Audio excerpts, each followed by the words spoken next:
ಕನ್ನಡ ಸಾಹಿತ್ಯ ಪರಿಷತ್ತಿನ ಚೇಳೂರು ಘಟಕದ ನೂತನ ಪದಾಧಿಕಾರಿಗಳ ಪದಗ್ರಹಣ.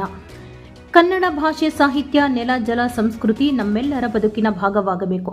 ಆ ನಿಟ್ಟಿನಲ್ಲಿ ಕನ್ನಡ ಸಾಹಿತ್ಯ ಪರಿಷತ್ನ ಕೆಲಸ ಮತ್ತು ಕನ್ನಡಿಗರಲ್ಲಿ ಜಾಗೃತಿ ಮೂಡಿಸುವ ಕೆಲಸ ಆಗಬೇಕು ಎಂದು ಜಿಲ್ಲಾ ಕನ್ನಡ ಸಾಹಿತ್ಯ ಪರಿಷತ್ನ ಅಧ್ಯಕ್ಷ ಪ್ರೊಫೆಸರ್ ಕೋಡಿ ರಂಗಪ್ಪ ನುಡಿದರು. ಕನ್ನಡ ಸಾಹಿತ್ಯ ಪರಿಷತ್ನ ಚೇಳೂರು ತಾಲೂಕು ಘಟಕದ ನೂತನ ಪದಾಧಿಕಾರಿಗಳ ಪದಗ್ರಹಣ ಸಮಾರಂಭವು ಪಟ್ಟಣದ ಮಾನಸ್ ಕಾಲೇಜಿನ ಭವನದಲ್ಲಿ ಬುಧವಾರ ಹಮ್ಮಿಕೊಳ್ಳಲಾಗಿತ್ತು.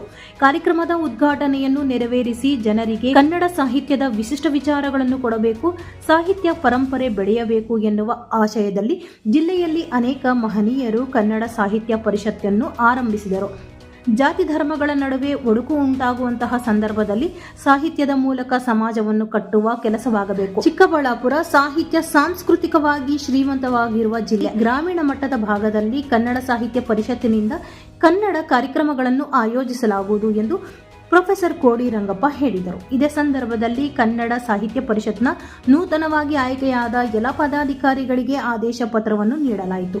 ಕಾರ್ಯಕ್ರಮದಲ್ಲಿ ನೂತನ ತಾಲೂಕು ಅಧ್ಯಕ್ಷ JK Anand, tahsildar Shweta, circle inspector M Srinivas, Dalita Sangharsha Samiti ಜಿಲ್ಲಾ ಸಂಚಾಲಕ ಕಡ್ಡೀರು ವೆಂಕಟರಮಣ, ಮಾಜಿ ತಾಲೂಕು ಪಂಚಾಯತಿ ಸದಸ್ಯರಾದ ಕೆಆರ್ ಸುಧಾಕರ್ ರೆಡ್ಡಿ, ಮಾನಸ್ ಕಾಲೇಜಿನ ಕಾರ್ಯದರ್ಶಿ ಟಿಪಿ ಅಶೋಕ್, ಅಖಿಲ ಭಾರತ ಸಾಹಿತ್ಯ ಪರಿಷತ್ನ ಅಧ್ಯಕ್ಷರಾದ ರಾಧಾಮಣಿ, ನಿವೃತ್ತಿ ಶಿಕ್ಷಕ ವಿ ಸತ್ಯನಾರಾಯಣ, ಮುಖ್ಯ ಶಿಕ್ಷಕ ಎಲ್ ನಾಗರಾಜ್, ಬಾಗೇಪಲ್ಲಿ ಬಿಆರ್ ಕೃಷ್ಣ ಹಾಗೂ ಇತರೆ ಸಾಹಿತ್ಯ ಪರಿಷತ್ನ ಸದಸ್ಯರು, ಅಭಿಮಾನಿಗಳು ಉಪಸ್ಥಿತರು ಇದ್ದರು. Bureau report V Ashok, Chelur.